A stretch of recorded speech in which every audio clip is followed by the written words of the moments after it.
Also, you can use the Q&A box for questions. Do not raise your hand in between. Aviral, we are good to go. All technical things are checked. Okay, are we live on Facebook, YouTube? Yeah, we are live. Perfect. Good evening, everyone. My name is Aviral. I'm a program manager at Praja Foundation. On behalf of Prajatantra team, National Institute for Urban Affairs and UN Habitat, I welcome you all in the Prajatantra knowledge session on city governance, specifically to brief you about what do you mean by city governance, what are the challenges that you are facing, the role of elected representatives, as well as the importance of understanding the city governance as a whole. This knowledge session will ultimately help you in preparing for your competition. That is the mayor speech competition, as well as the policy presentation, debate competition, quiz competition, and other competitions as well. I'll just start with the short round of introduction about the program, and then we'll move forward for the discussion. I know you all be a part of this Prajatantra 2023, that is the National Youth Festival. I'm happy to share that this Prajatantra Festival is now in the favor of the 5th Prajatantra Festival season. We have been doing this, continuously doing this Prajatantra event nationally. Last year, we received a very good response from more than 217 teams participating across India, which involves more than 1,000 teams participating. We are also happy to share that this year we have received a registration of more than 340 teams, those who have registered from 26 states and 6 union territories.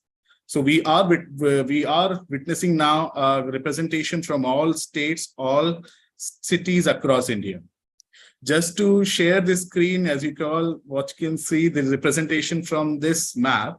We have touched from Jammu and Kashmir to Kerala to Andaman Nicobars to Gujarat to Arunachal, Nagaland, and Manipur.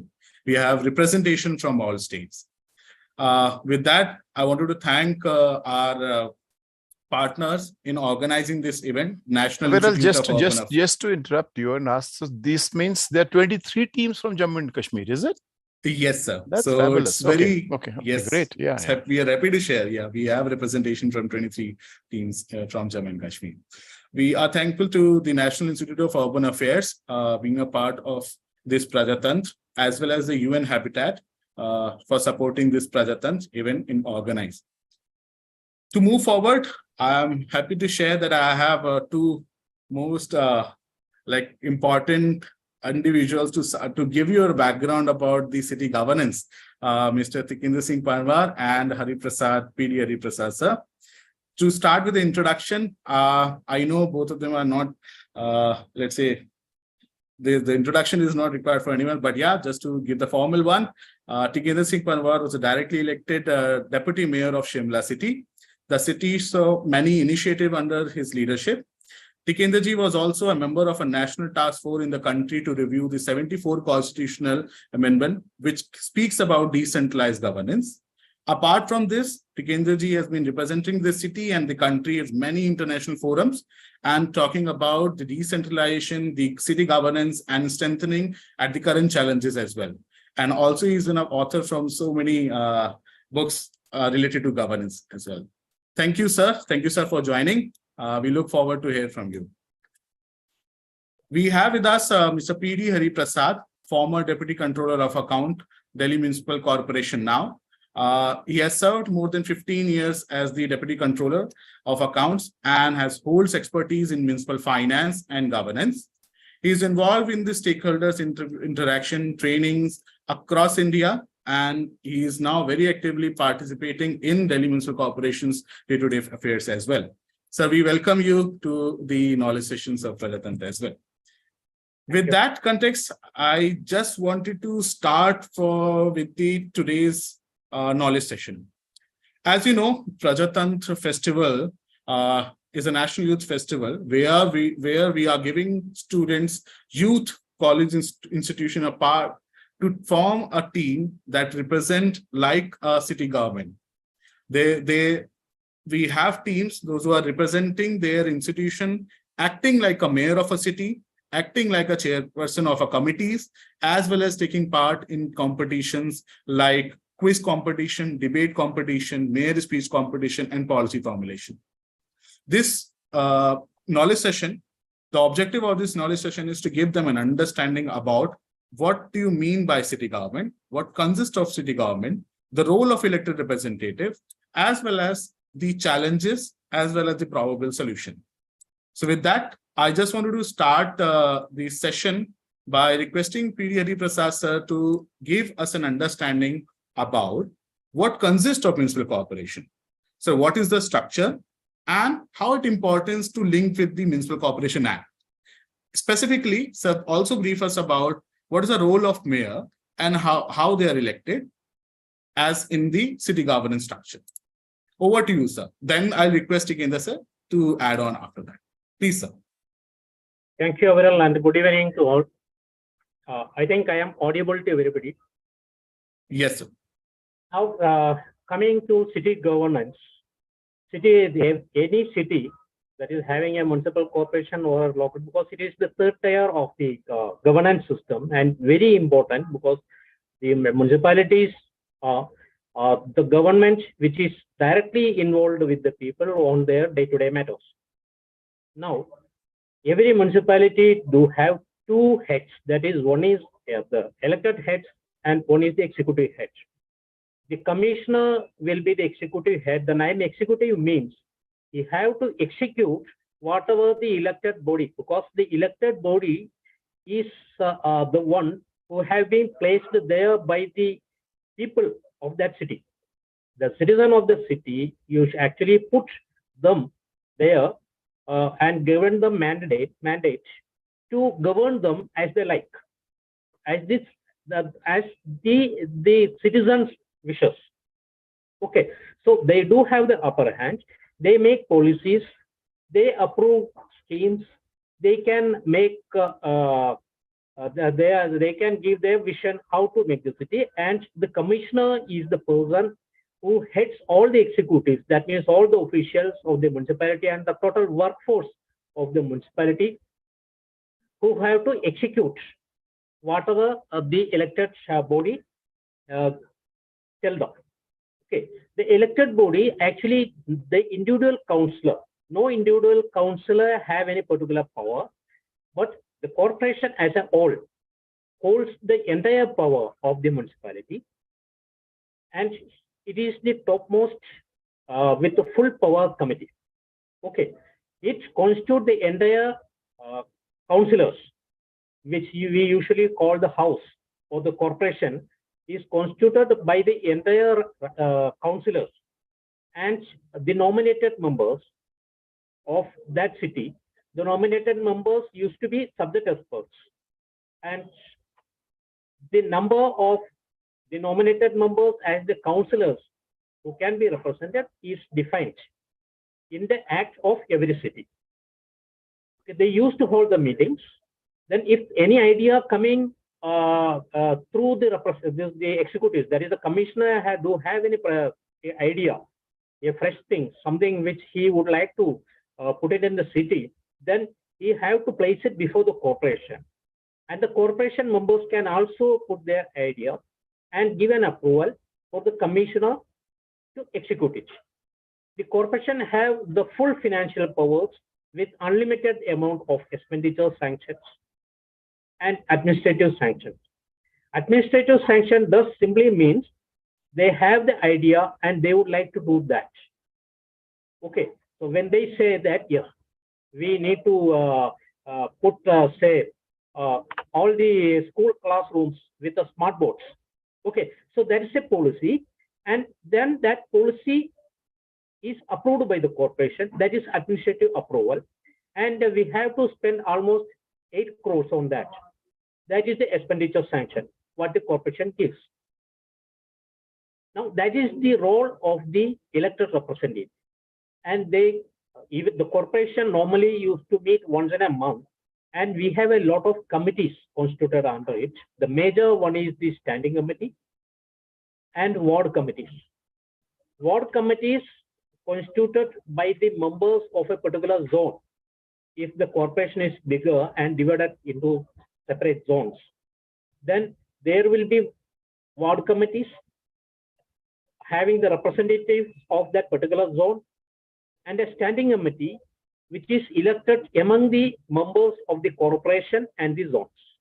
Okay, standing committee always remains there because normally standing committee used to meet once in a week, so they can make decisions. And actually the powers of the standing committee, the corporation and every committee has been drawn separately. Their powers, their duties, how they can be elected, how they can be removed, what happens when someone resigns, and what can be done, that is being specified in the Act. And talking about the Act is the Bible of any municipality, because you have to follow the Act did down.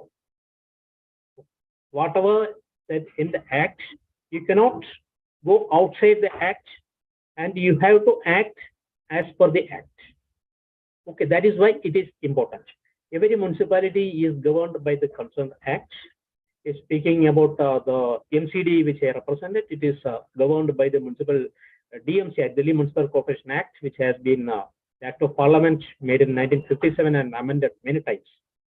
Okay, so first you have to go through the Act of your city, what the Act it governs, and what is in the Act, what the Act says. Number one, it tell you about how is the corporation constituted, how many members, how they are elected, and the role of the committees, and the role of the mayor, and the role of the deputy mayor, and everything is defined there. And then it says what are the powers of different committees, and what is the power of the commissioner, and how should the commissioner be act, and how is the commissioner and the officials appointed. All these things are defined in the Act. Apart from this, it also gives you an overview of what are the taxes that can be imposed by that municipality and how they are collected, and then fees, fines, licenses, what are their functions. Normally, every Act gives a list of functions that need to be discharged by the municipality. Normally, there are functions which are called obligatory functions as well as the discretionary functions. Obligatory functions are those functions which need to be discharged by the municipality as a must. They cannot shy away from that. And if they are not doing it, then they can be sued before the court of law because they have to do it. That are the obligatory functions. And discretionary functions are those, a list of functions that which says, yes, if you have this resource and if you have the will and if you have the requirement, then you can do it. Okay, that are the discretionary functions. So mainly the obligatory functions normally constitutes the normal, that is the main functions of the municipality. That is number one, cleaning the city. Every municipality is known by that because this function is put into the municipal shoulders everywhere. Okay, so clearing the city, scavenging, removal of all the filth, so on, and removal of this vegetations which are making problems, and clearing the unhealthy localities, identifying it, and all these things. These are the sanitation functions. Then we have public health functions. Public health functions includes regulation of places for the disposal of the dead in a respectful manner. That is cremation of the creation of cremation grounds and managing it. Okay, disposing them in a respectful manner, and then registration of death and birth, and then inoculations and vaccinations, and going behind the dangerous diseases, vector-borne diseases, spreading diseases, understand, controlling it, and making what we call pre-striking. Before they strike, strike first. That is before the monsoon comes, make all the arrangements that no waterlogging take place and there is no mosquitoes breedings or any other thing which can spread diseases. Okay, these public health functions are there. These are the obligatory functions, and also the medical functions. Medical functions means normally the primary health care is assigned to the municipalities. Municipality have to, because the dispensaries, it is the nearest place one would like to go. When somebody is having a disease or somebody is not feeling well, then there should be a place very much near to him so that he can go and approach it with ease. Okay, so the primary, the secondary or the tertiary medical care that normally assigned to the state, but the primary health care, that is primary medical care, that is being assigned to the municipalities. And then some regulatory functions. Regulatory functions like regulation of the trade. They used to give licenses to the shops, to the slaughtering, to selling of anything. Okay, and we are food places where foods are being served or prepared. Okay, for commercial purpose. All these licenses are to be given. It is not a revenue earning function. It is a regulatory function, because there are certain conditions one have to follow for doing this type of trade. Okay, so whether they are following it or not and giving a license according to it, and then again making checkings. If they are not following that, then cancel the license and close that establishment. That is the regulatory functions of municipality, and also checking the constructions, whether the constructions within that municipal area is being done as per the bylaws assigned to them, so that the building they construct need to be strong, windy, and healthy. Okay, that is the purpose of building bylaws. And then we have slaughterhouses. The slaughterhouses need to be maintained by the municipalities. And then roads, bridges, street lighting, and maintaining parks. That is an environment management measure to improve the environment, and proper lighting and naming and numbering of the streets, so that we can say go to this road, go to that road. The Google can also lead you to that place that need to be there, and also maintenance of municipal officers, and all these things comes to municipal functions. And in some municipalities, specifically in the MTD, the primary education is a main function of the municipality. Sure. Okay, in all the places, but primary education in Delhi, the primary education is assigned to the municipality, and furtherance of education is with the state government. And then maintenance of monuments, whatever being there, monuments of old ones and maintenance of the monuments, what is being assigned by, because normally monuments are being looked after by the ASI. Okay, but there are some monuments which are with the municipality also, so they have to maintain it. And increase that, do all the measures for socio-economic improvement of the people as well as the city is also part of the obligatory functions of the municipality. Then we have some discretionary functions like, okay, we have discretionary functions like furtherance of education. If we do have the money and we have the will and we have the provisions, and we see that yes, it is a requirement there we need to do, and establishment and maintenance of gyms, akhadas for the health purpose, and then planting roadside trees, and the survey of the buildings and lands, registration of marriages, it is being done by the state government normally.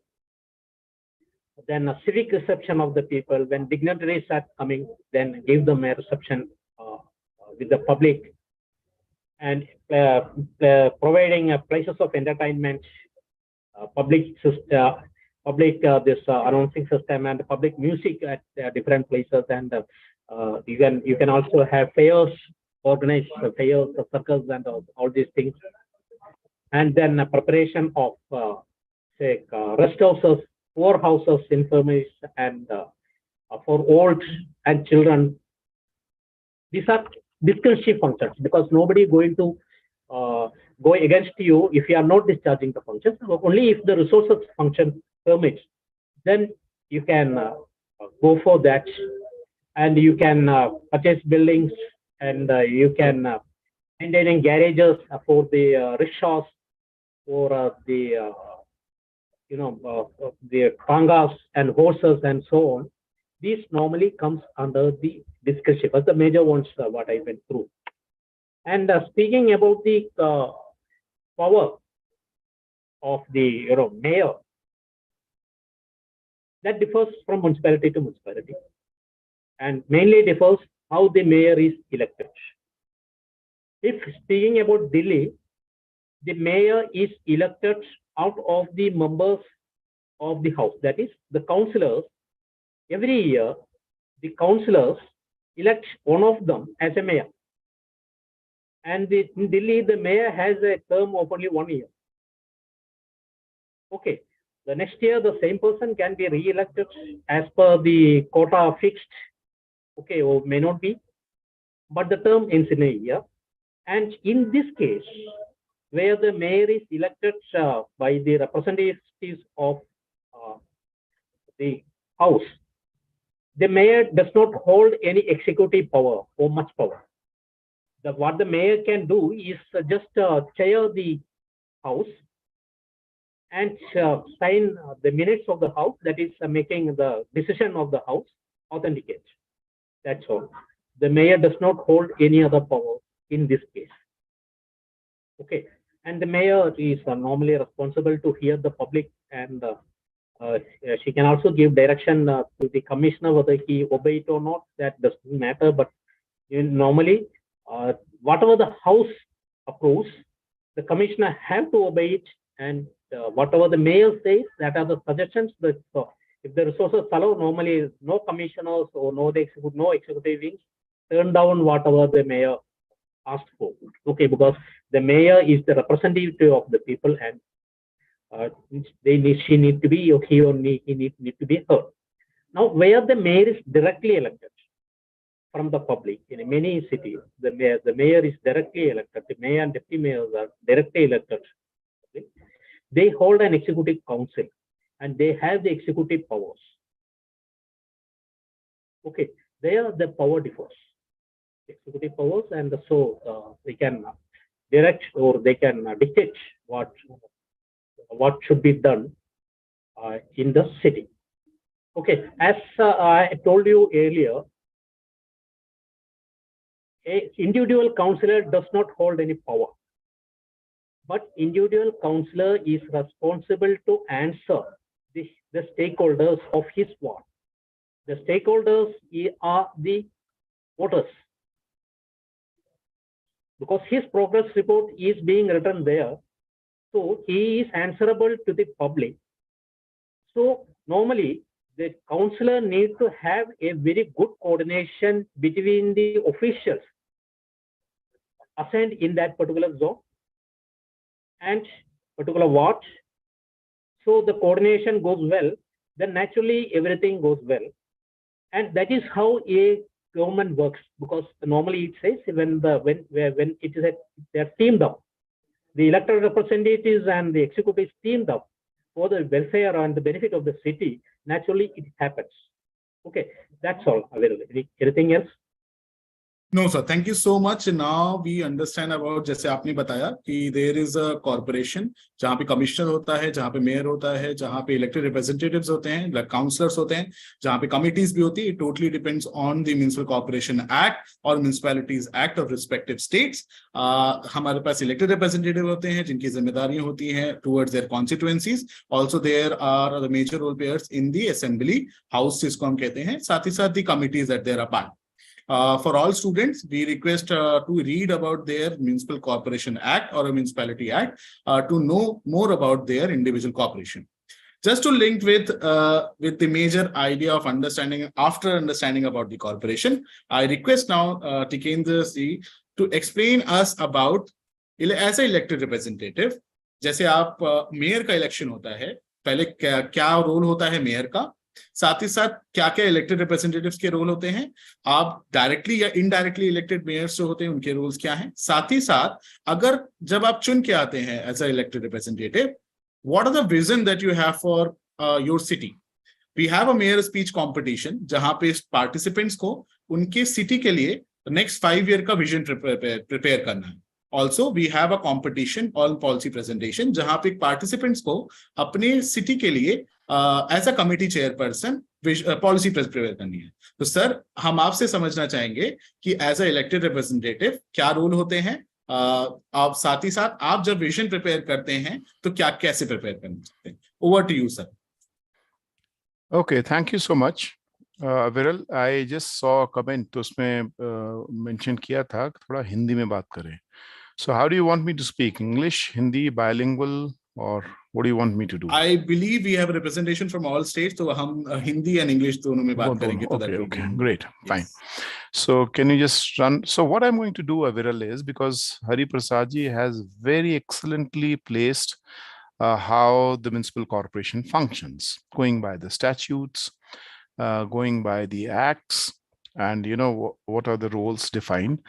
I would like, since it's a mayoral speech, the mayoral speech is not just limited to the precincts of the Municipal Corporation Act, but since the mayor gets elected from the people, it's also the dynamics that the mayor must understand that is undergoing in this process of urbanization at the current conjuncture, and also how is it related to the different policy paradigms across our country, both federal, that means our national and state governments.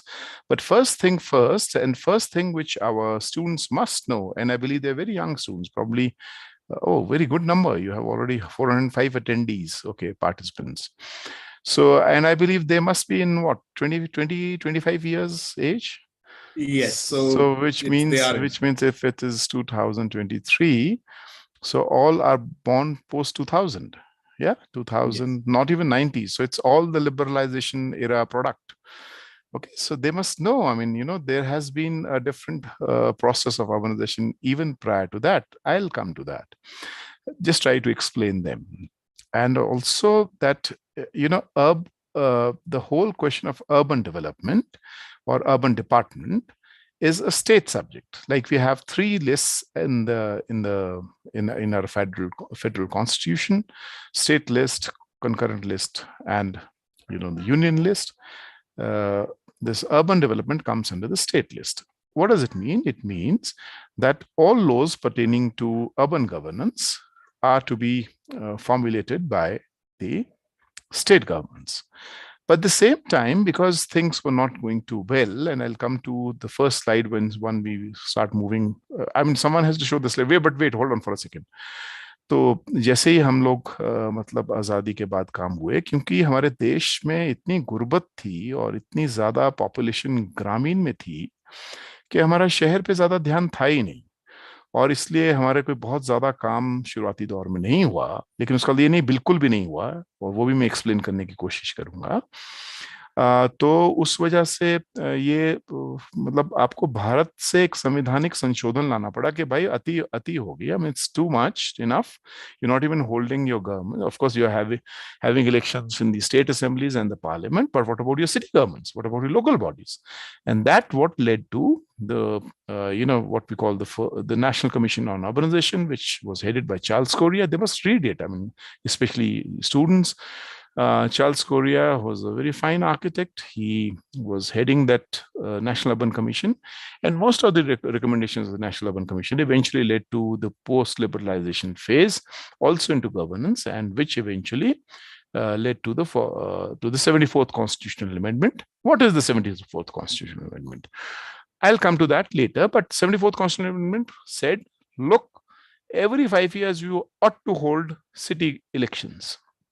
Look, there's 3 Fs: functions, functionaries, and finances. These must be transferred. Hari Prasad ji knows better than me how well these functions have been transferred. I don't want to go into those details. But I mean, so there was a constitutional amendment. Something happened from our national government because things were not moving too good. Why things were not moving too good? I think that is what we need to know. And will the way we are moving now, will this be sufficient enough? Okay, will this be sufficient enough to cater to the demands of all the requirements of urbanization? So I would say that, let me just change the background. Yeah, that's better, at least.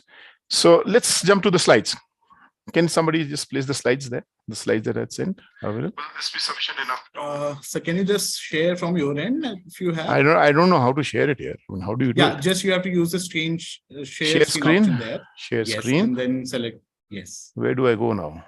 And then select the screen that displays. There's you no have screen. The first option, screen. Screen. Then what I do? Yes, and then you have to share. Share. Now we can see your screen. Yes. No, but where is my screen? You can. Where is the presentation? So, Acha, I have to go to my presentation. Okay. Yes, yes. So urban class, which is this is the one. Or the other one? Just give me a second, okay? Sure. I thought sure. Meanwhile, you can just stop. Can somebody do it from your end? No. Yeah, sure. I can do it. Well, that will be nice. Very well, because that will keep my flow on. Okay. Can you just share? I haven't received this slides. Can you just share with me? You can stop sharing now. No, man. I've sent it on your mail. No. Okay. No, sir, I haven't received. Not a problem, sir. You can continue. You can just stop sharing using. Acha. So, yes. Or let me do it. Okay, fine. Sure. Okay, stop sharing. Stop sharing. Is it yes. okay? So now have you? Do you have it on your mail or not? No, sir. Okay. You want me to share it here? Yes. Right now. Okay, just give me a second. I'm doing it. So I'm sending it on your Aviral mail. Sure. So, okay, desktop. Where is desktop? And this is the PPT, which is the PPT. Urban class daily 2. Okay. So this is urban class. URBAN plus 2. Yeah.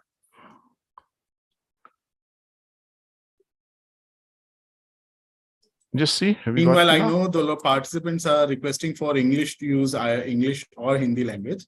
We'll try to use as much we can. Yes. You've got it? Not yet, sir. No, I mailed it. Or is it taking time? Yeah, I've received now. Yeah, can you just share it? You can please. Yes, please. Yeah, please share it. So can you just run through? Yes. I'll run through. Sure. So I'll just, there are too many slides, but I'll just skip some of the slides just to give them some basic idea. They must know actually how this urbanization process is actually developed in our country. Sure. I have shared the slides. Yeah. Okay, so this is, so can you just choose number 2? Yes. So so first, I think before we jump to the Indian cities, the essential features of development to this migration model, I think I'm sure our students must be knowing, but just to tell them that what is the definition of urban in India? So how do we define urban? I think that is what they must go into the details. So we have 2 kind of towns, the classification of towns we call census towns and we call statutory towns. What is a statutory town? A statutory town is where you have this either a municipal corporation, a municipality, what Hari Prasad ji was very diligently going into those details, or a cantonment board or a municipal council, wherever you have a urban governance, there it is what we call the statutory towns.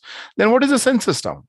A census town is that for all reasons it's a town, but still it comes under the nomenclature of rural. I mean, so you might be having panchayat or something else, but census town is somewhere where you have 75% of the total male workforce into non-agricultural activities.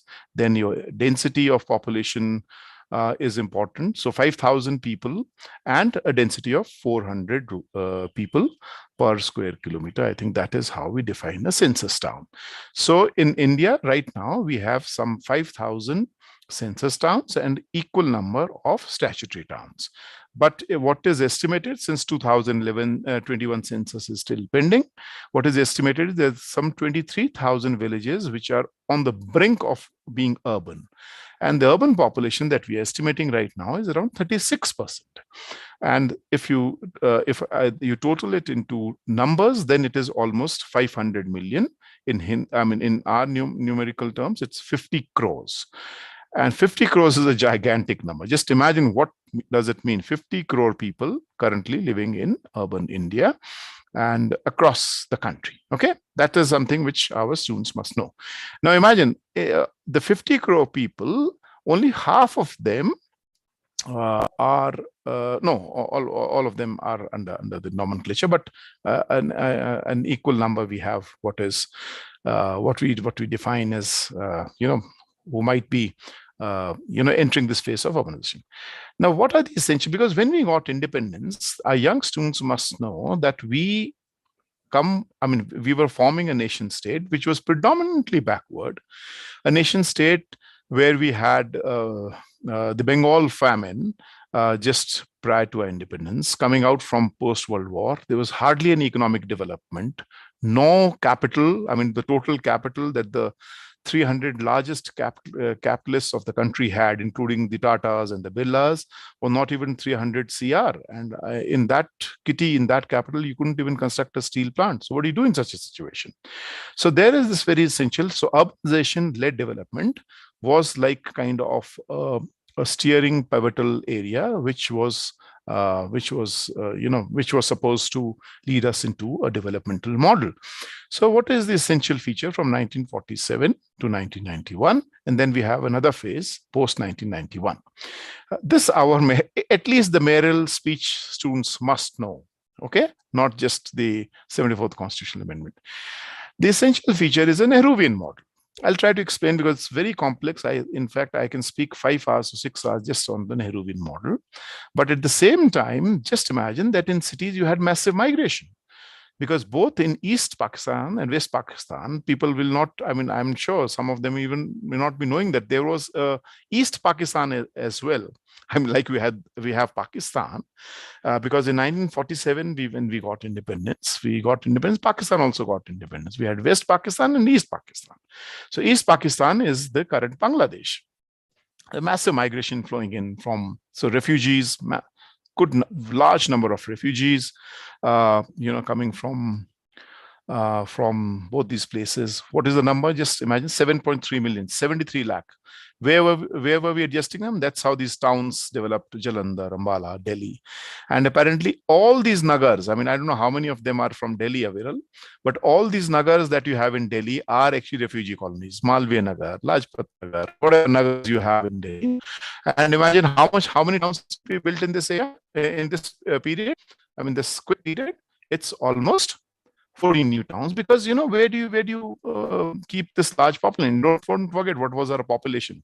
73 lakh today is nothing, but in 1947 it's a huge number. Next, please. Yeah. So, and how many could we accommodate? Just 4,70,000 refugees could be accommodated. There's some sort of designated accommodation where we were able to construct houses and all. Just look at the growth of the cities. From 1941 to 51, cities grew by 41%. It's gigantic. You can't even imagine. So which means on an average, 10 4s are 40, almost 4% was the growth rate in this period. And then another, it was to 26%. So cities really grew because, there are lots of migration taking place. At the same time, you had the large capitals coming up.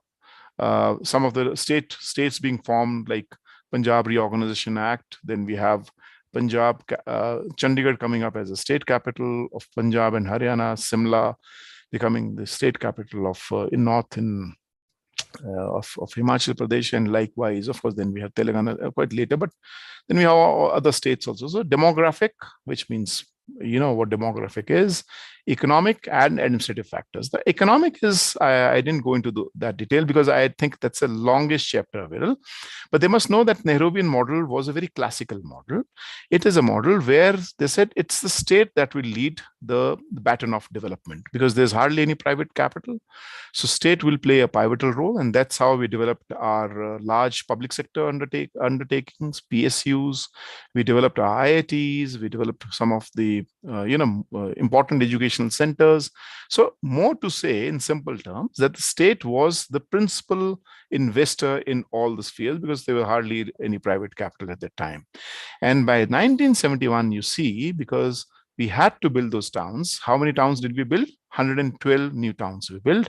And then certain towns were built across heavy industries. Why I'm telling though?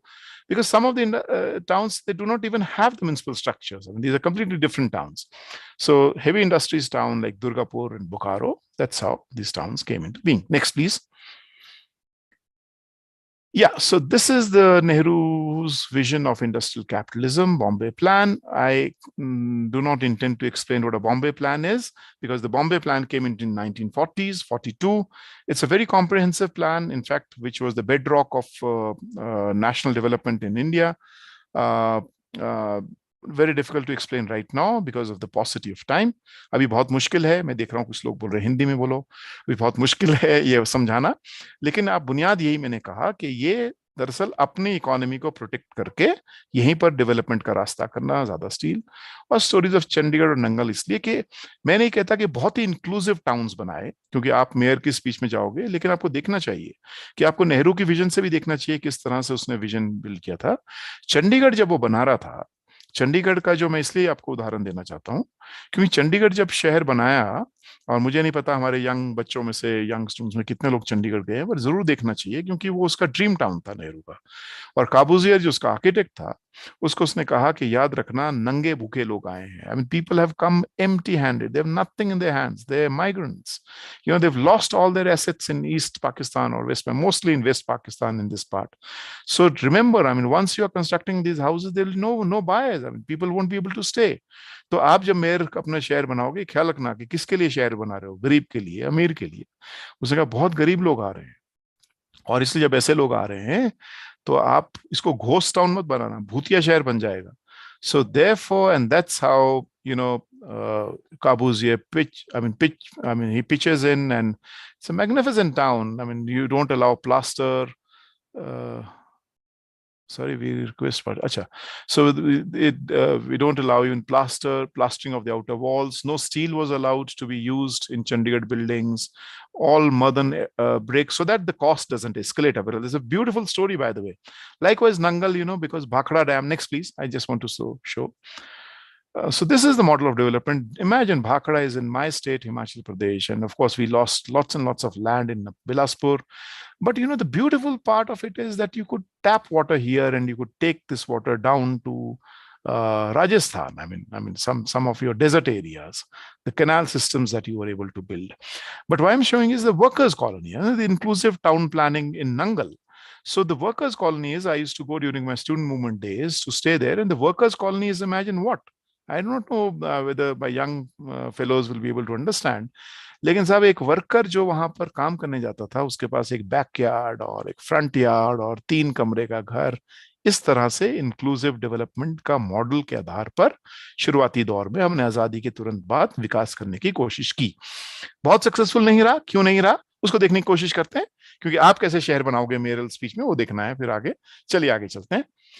और क्या है, इसी planning बहुत essential थी। मतलब दूसरा Nehruvian model का planning was like the key, everything was being planned from top to bottom. So we have these 5-year plans, 51, 56, and formation of urban affairs ministry I, urban के हिसाब से हम देखते हैं SPA बना, school of planning architecture, town and country planning departments बने हर प्रदेश में, के ठीक है अपने अपने स्टेट्स में बनाओ, एंड ग्रोथ ऑफ लार्ज मेट्रोपोलाइजेशन। लेकिन इसमें मेट्रोपोलाइजेशन बहुत ज्यादा ग्रोथ हुई, किसकी? मेट्रोज की। क्यों हुई, इसको समझने की कोशिश करते हैं, आगे चलते हैं। हाँ, तो क्या था कि ये तो इतना ज्यादा ग्रोथ हुई, आप इसको फिगर को देख सकते हैं कि जो हम सोच रहे थे, I mean, the way we were imagining, we, when I say we, my means, of course, my forefathers, your forefathers who were building this nation.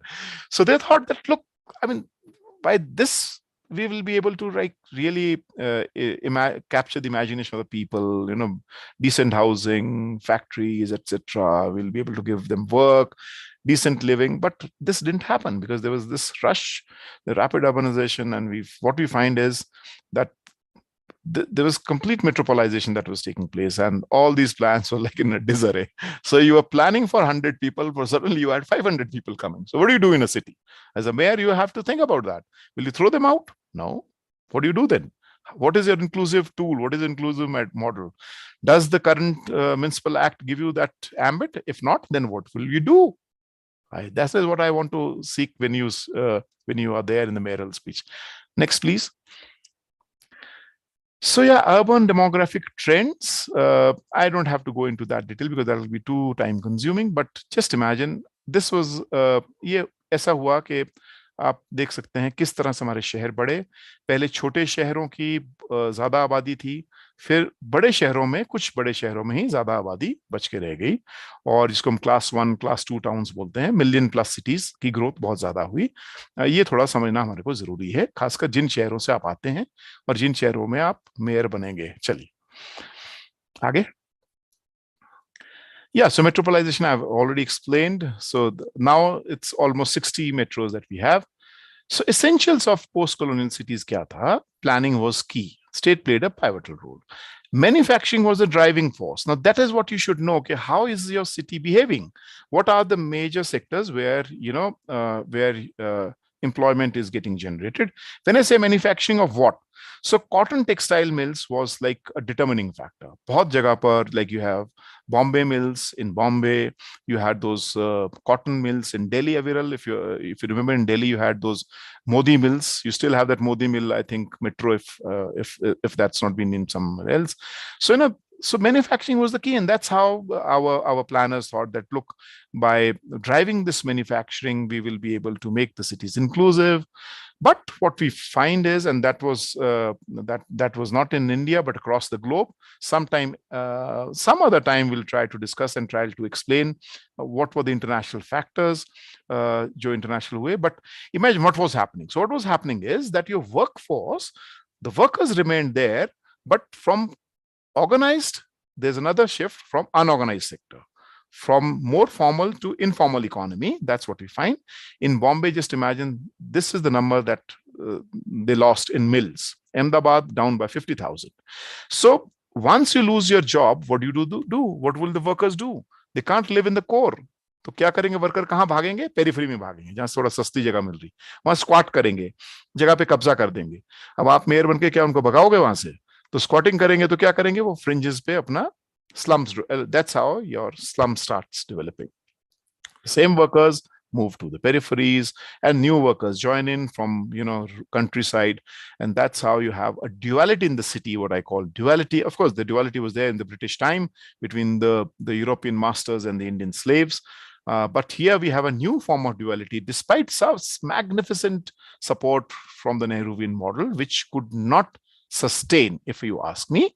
And that's how we find this division taking place between slums and non-slums. Just to give you a figure, that currently 40% of India's urban population is living in slums. What does it mean?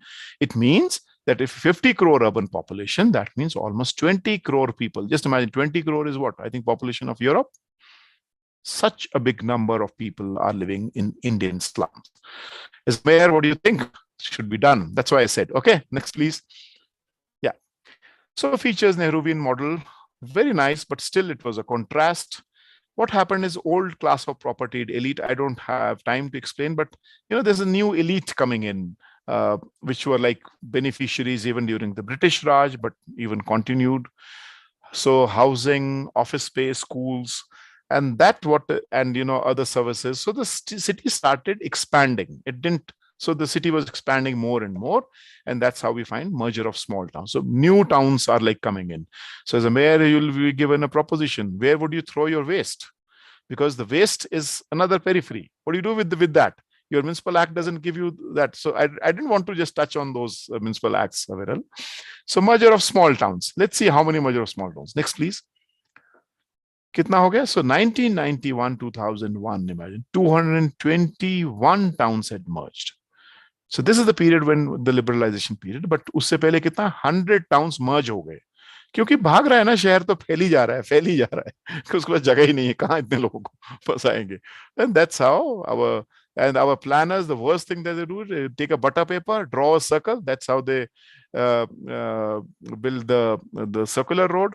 और दिल्ली में तो classical है, फिर एक outer ring road, फिर एक और outer ring road, और उसके आसपास वो सेटलमेंट्स होती है, और बाद में वो शहर की मेयर को बोलते हैं कि अब पकड़ो ये कचरा हमने डाल दिया, अब इस कचरे को आप संभालो.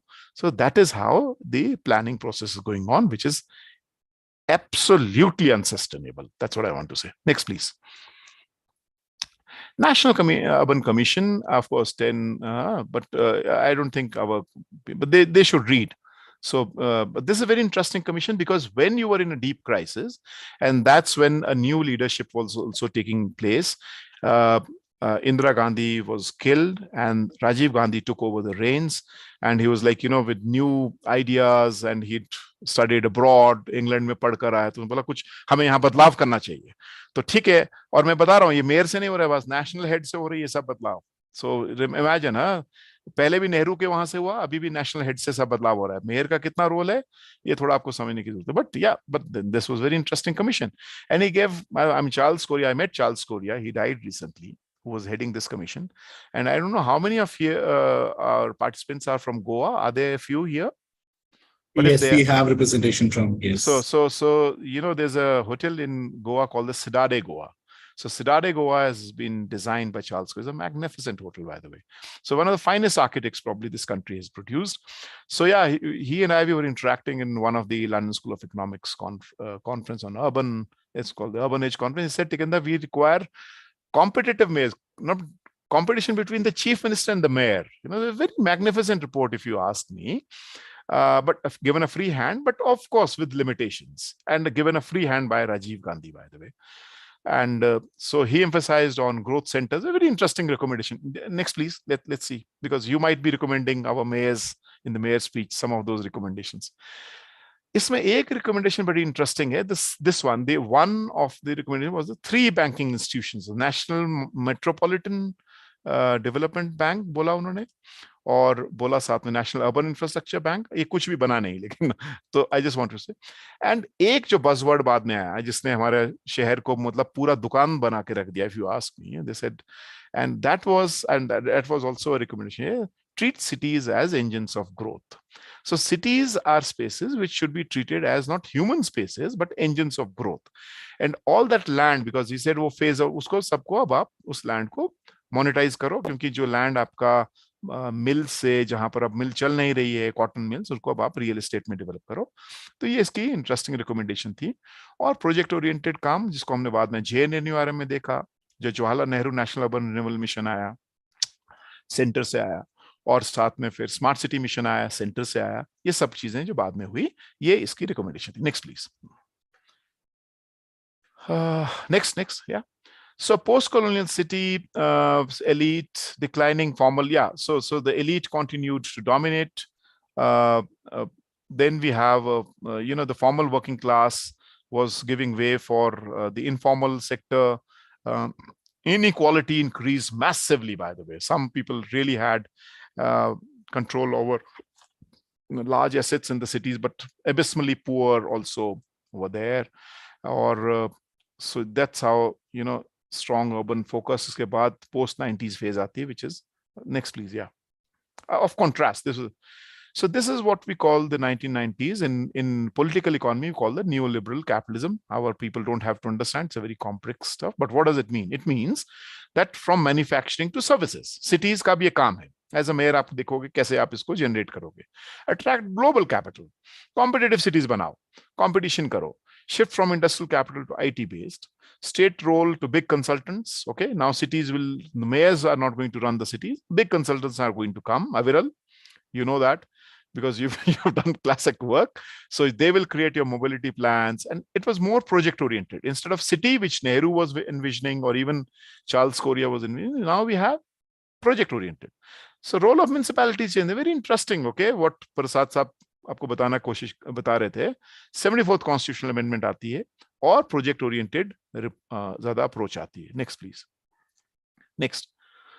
So global expertise आया planning पर, because you are post 2000, but how many of you are here from Delhi or but for heaven's sake, trust me, I mean, your finest, speeches would be, and I don't know whether I'll be the judge again because I was there previously, but if I'm there, I would love you to just visit some of the places.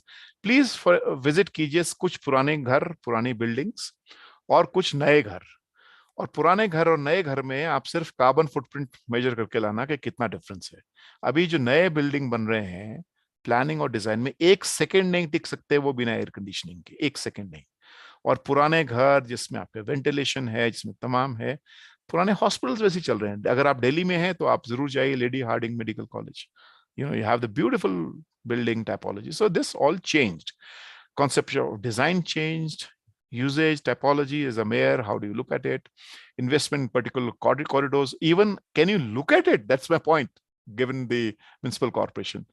And kahan Pune mein highest share of investment. Next, please. What was the investment pattern? So, what was the buzzword in 90s? To attract global capital. What was the buzzword? To attract FDI. So let's have FDI, and that's how we are going to intervene. What is the share?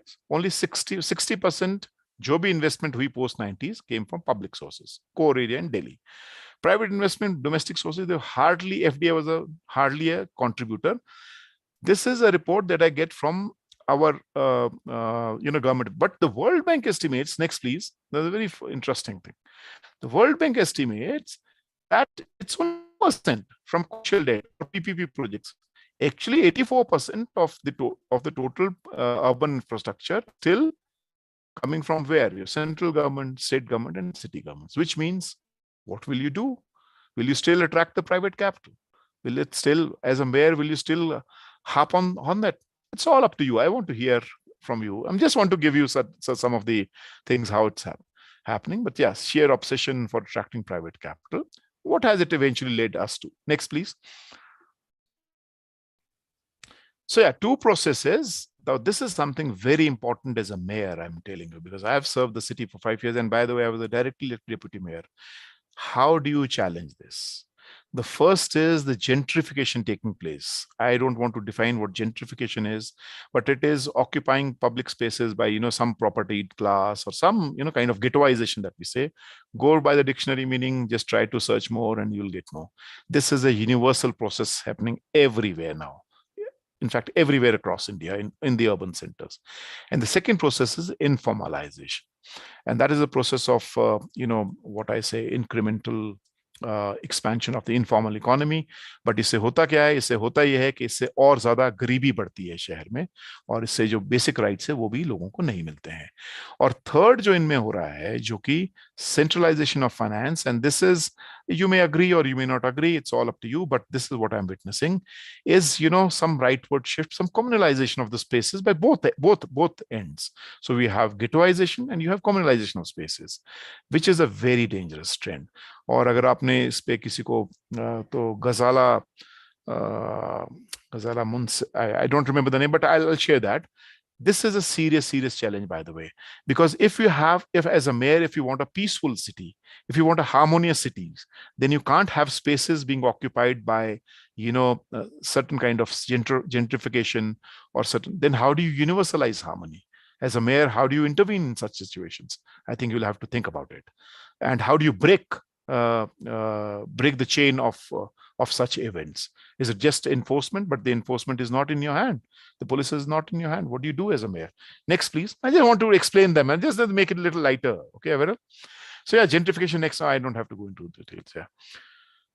Yeah. So socioeconomic, and the social milieu. Why I'm saying so? Please, for heaven's sake, go through this another report, and the report that is on.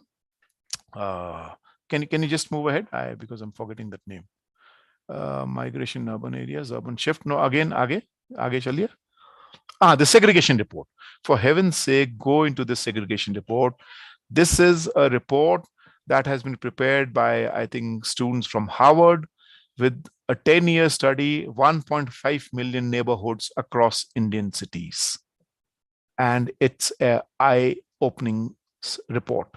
And it says that the public infrastructure, which we think is universally designed across the Indian city, it is not universal.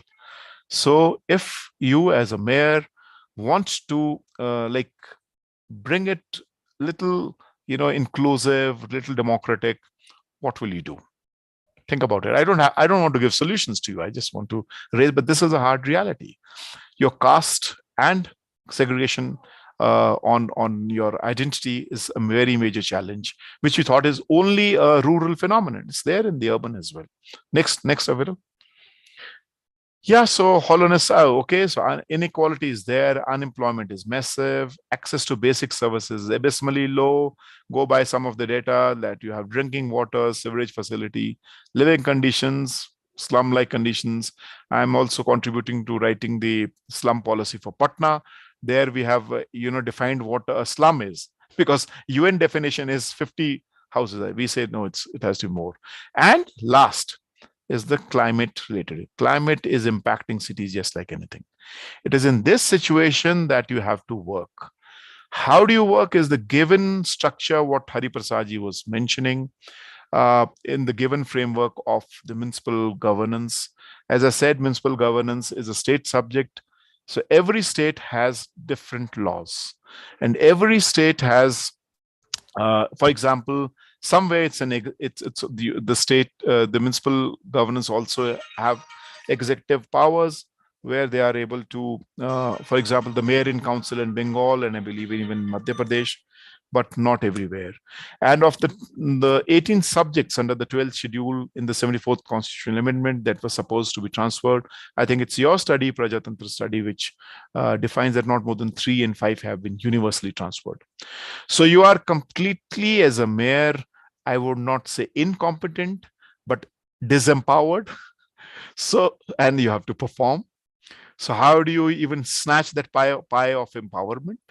It's up to you. Once you go for this, what do you do? What radical solutions do you offer? How do you make your cities to be more inclusive?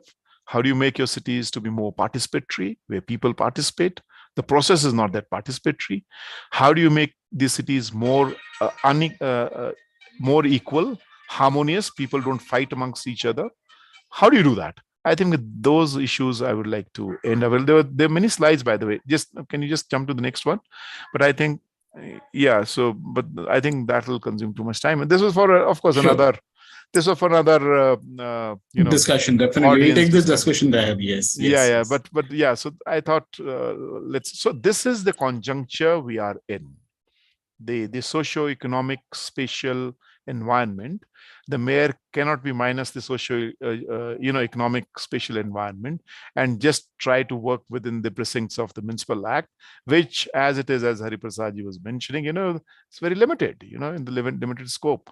So yeah, so that's it. I think I'm open to questions if there are any. But thank you so much. It's more of a provocation for us students to just. I know the background gave us an understanding about the overall concept of urbanization that we're talking about. Also the challenges, जैसे आपने बताया, बहुत सारे challenges हैं, and जब participants अपनी speech prepare कर रहे हैं, well, they are preparing for their policies as well.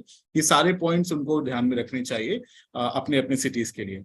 Having said that, also take consideration of their respective Municipal Corporation Act, जहाँ पे उनको वो powers दी गई हैं, the obligatory and the discretionary functions as well. So thank you so much for the context setting.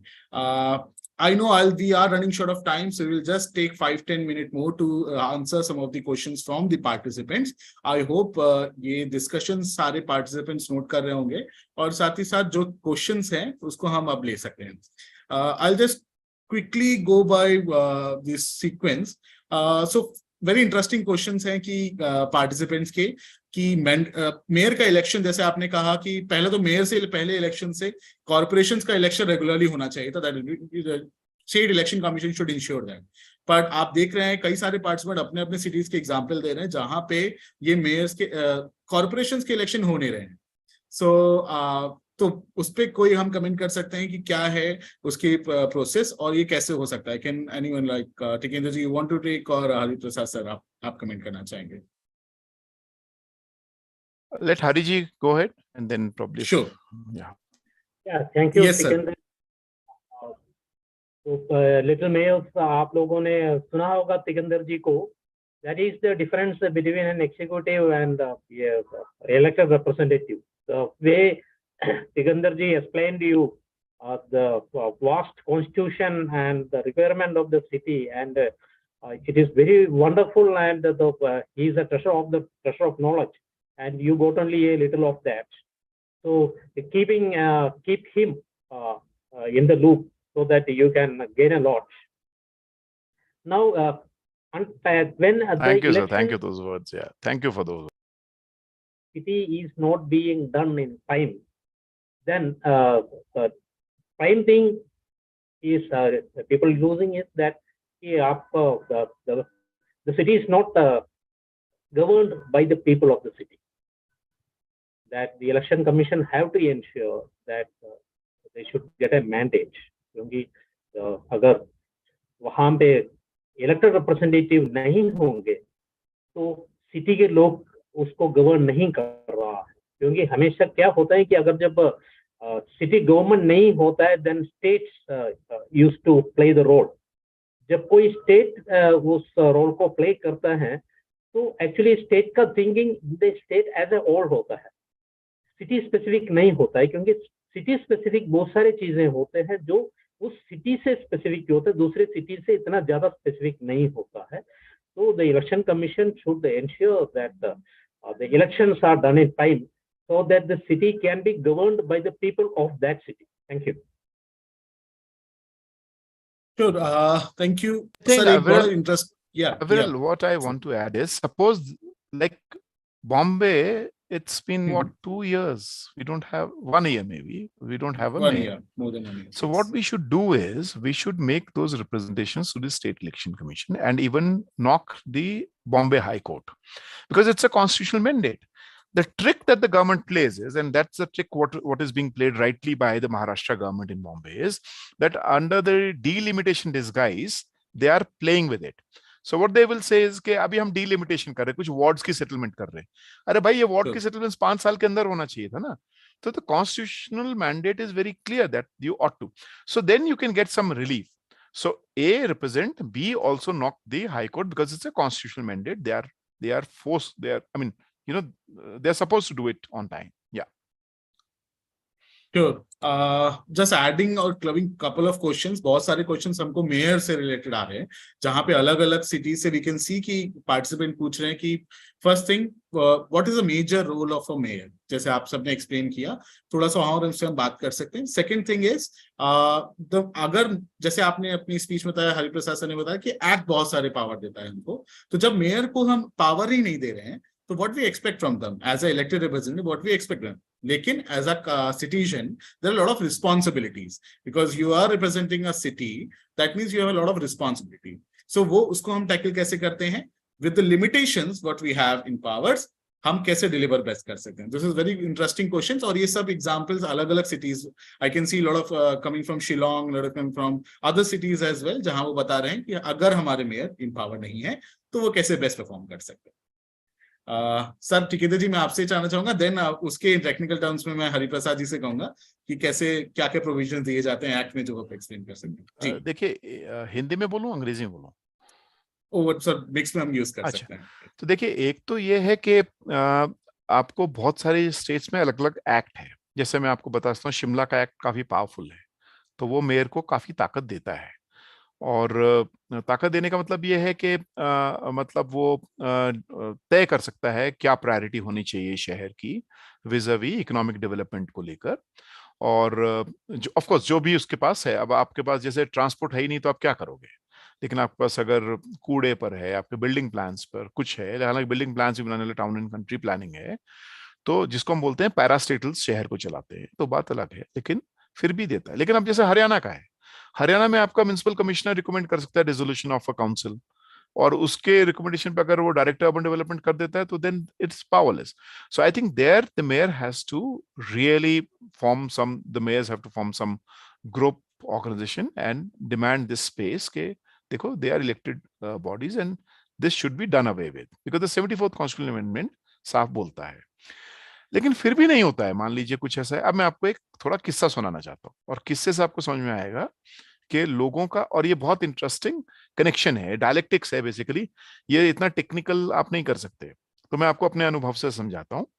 सो मैं जब शिमला में था, और हमारे तो अभी भी आप जानते हैं क्लाउड बर्स्ट हुआ, और मैं अभी क्रिमेशन ग्राउंड और बॉडी निकालने के बीच में ही दौड़ रहा हूँ.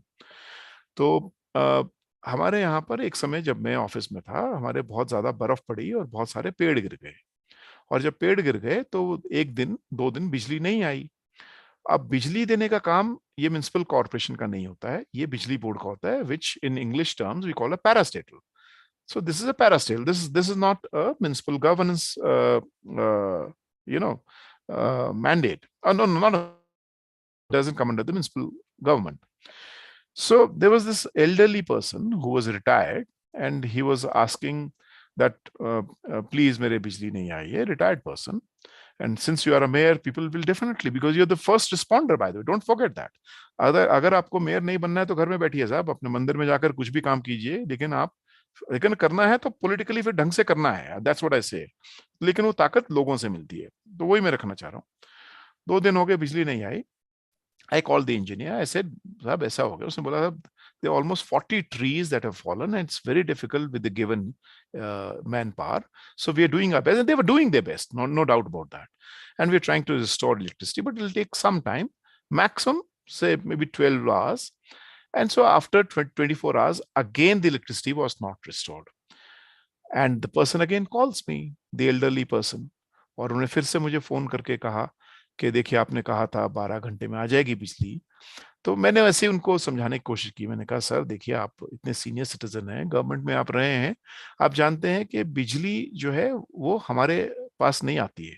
बिजली का महकमा जो है वो एक अलग संगठन है, हमारे अंदर नहीं आता. मैं उसमें, तो जानते हैं अविरल जवाब क्या है? और वही जवाब हर मेयर को समझना चाहिए जब वो मेयर स्पीच में जाता है.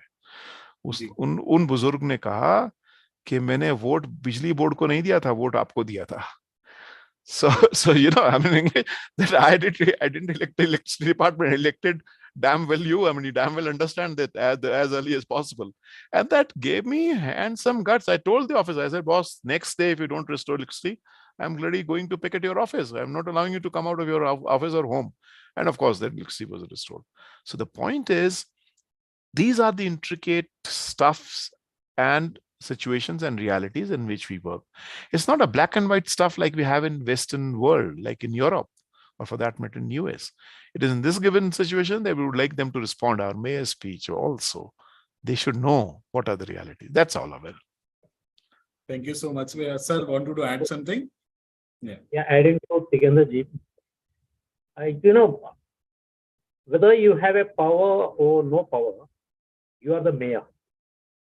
The mayor means the head of the city, and you are responsible for everything and answerable to every citizen of that city. And the people expect the same from you. Okay. ऐसा कभी नहीं होता है कि mayor कहीं पर भी चला जाए और कोई भी ऑफिशियल उस चीज को मना करे.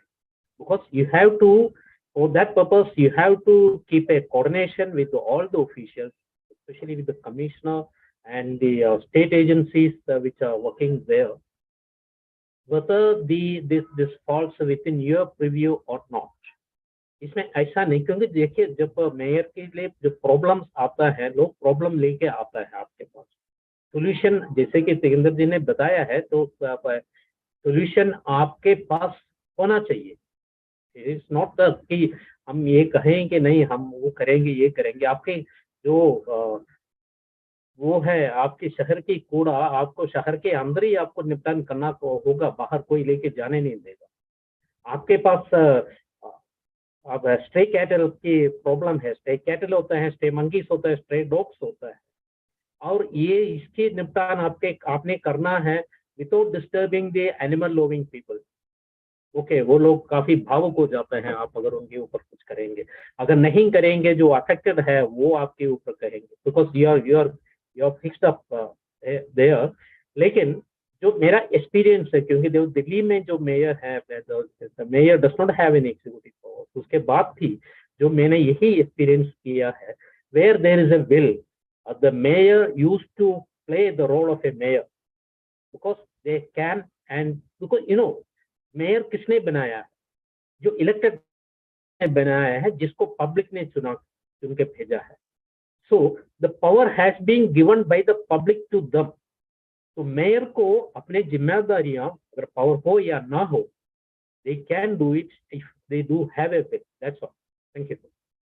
Sure. Thank you so much. I know there are a lot of questions coming up in chat box. आप सब देख रहे होंगे, but I'll just take last couple of questions.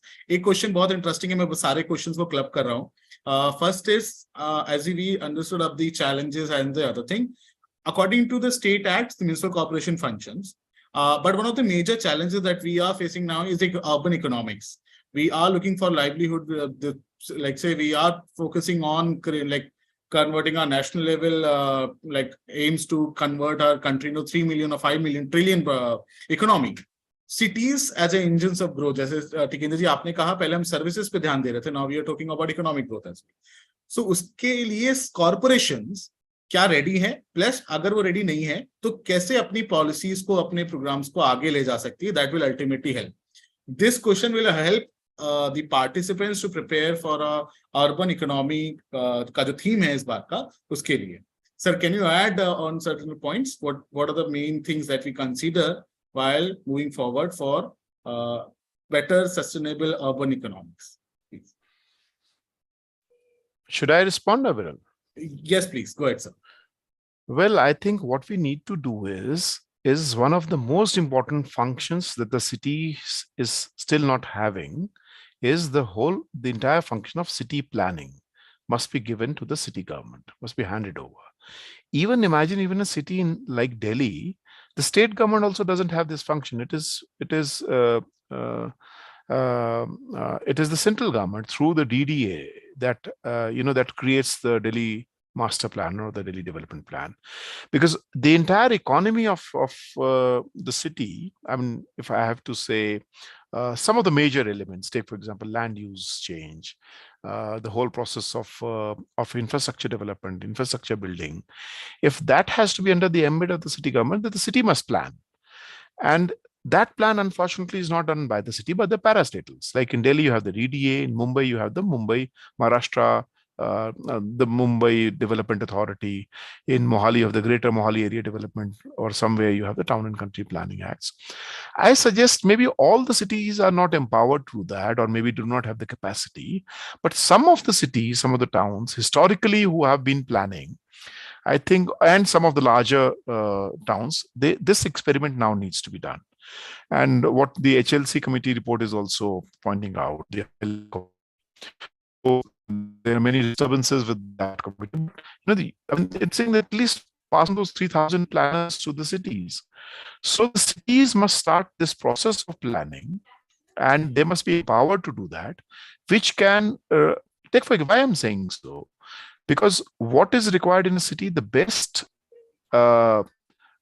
person to define that is the common person, is the common people.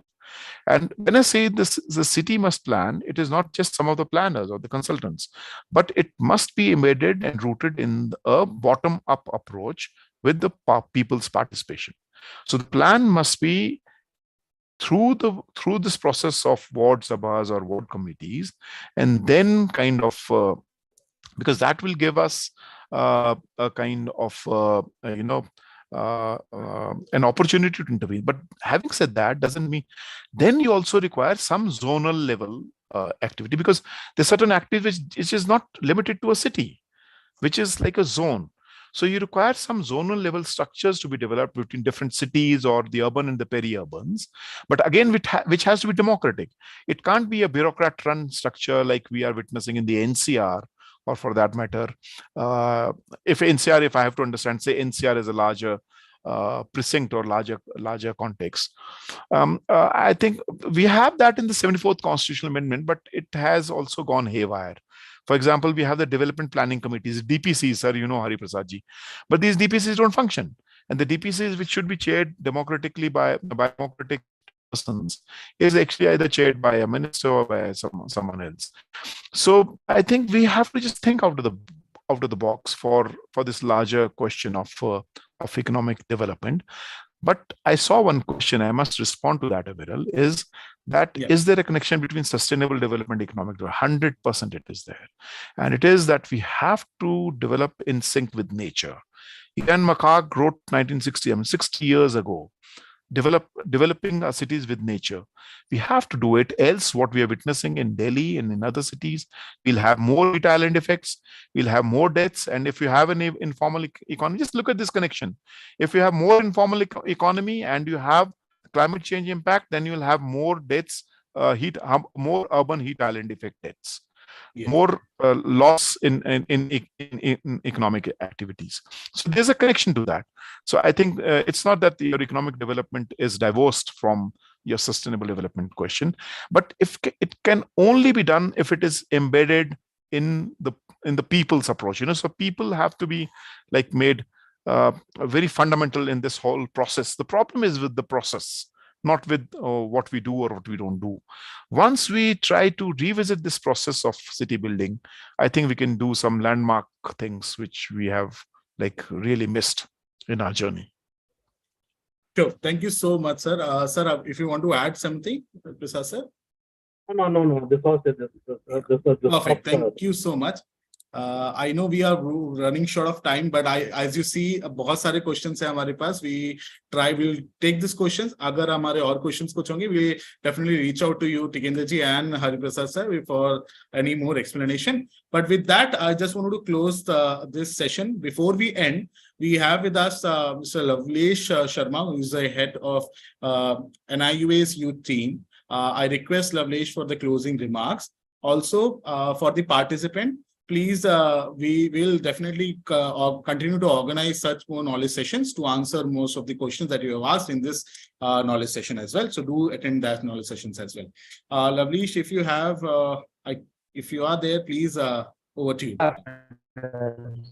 Yeah, thank you so much, Aviral. Hi, everyone. Sorry for coming on a site in our rural area where we are doing some water body rejuvenation project, and network is really poor. But I was all over there. I mean, I was hearing both the conversations from Shri Prasad ji and Shri Tikender ji. So I'm Lavlesh Sharma, as Aviral mentioned, from Urban Youth Unit, National Institute of Urban Affairs. And both the points, Tikender ji bang on spot because we closely worked with Shimla Municipal Corporation. I come from a university called CEPT Ahmedabad, wherein we were connected to the Municipal Corporation of Shimla, and Delhi Master Plan I was part of. And I can actually understand what you mentioned. It is difficult to take everything on us because things are at last dealt by some other agencies. And when we were preparing Master Plan Delhi, everybody was coming up with the pipe ka issue, with the Bijli ka bulb ka issue, and we were not in a position. We kept saying it's not part of the master plan. So it was a master class for almost 380 participants together. And from Prasad ji and from Panwar ji, both of you, it gives both sides of the coin, how the practice goes and how the public representatives have tough time dealing with the infrastructure and planning issues at the same time. And I congratulate Prajatantra again for such a beautiful series of conversation and picking up the right and vigilant topics which are need of the hour. And it would really help all the participants, not only decision makers, planners, but in different capacities to put their foot forward in a better manner. So thank you so much, everyone, and over to you, Abhinav. Thank you so much, Lavlesh.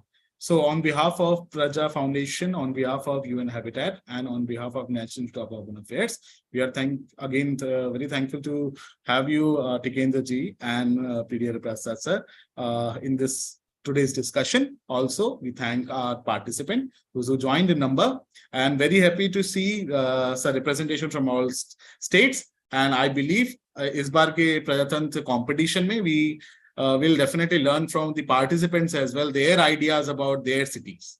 So let's hope for this. And with this, I just wanted to close the session. अगर हम participants, अगर आप please video open कर सकते हैं, तो can we have a group photograph? I'm not sure about it, but can we have participant क्या अपने आप videos open कर सकते हो, so we can take a group photograph. We just wait for one. It's not possible, Aviral. It's not possible? Yeah, no, it is not possible. Okay. Maybe you've got large data. Maybe for there's that. Yeah. Yes, Yeah, not a problem, sir. let So me we'll draw, just yeah. miss it out, but definitely we'll look forward for next knowledge session coming up on 23rd. We'll reach out soon. With that, thank you so much. We are signing off now. We'll see you in the next knowledge session. Bye-bye. Bye-bye. Yeah. Bye-bye. Thank you. Thank you. Bye, everyone. Thank you.